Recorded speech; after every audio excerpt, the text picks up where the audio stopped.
শুভ দুপুর বন্ধুরা, সবার খাওয়া দাওয়া হলো? এখন তো প্রায় অনেক বেজে গেছে, 2টো বেজে গেছে।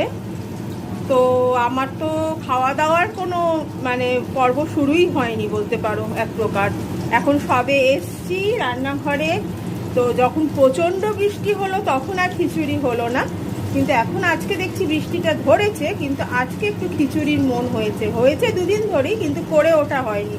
তো আজকে সেই জন্যই খিচুড়িটা করব বলেই এসছি। তো তোমাদের একটু দেরির সাথে কি হবে, এই যে বেগুন ভাজা বসিয়েছি, এখানে খিচুড়ির জলটা গরম বসিয়েছি, আর এই যে আমার খিচুড়ির সরঞ্জাম, চাল আর ডাল। বাকি দিকে নজর দিও না, কাপ টাপ অনেক কিছুই আছে।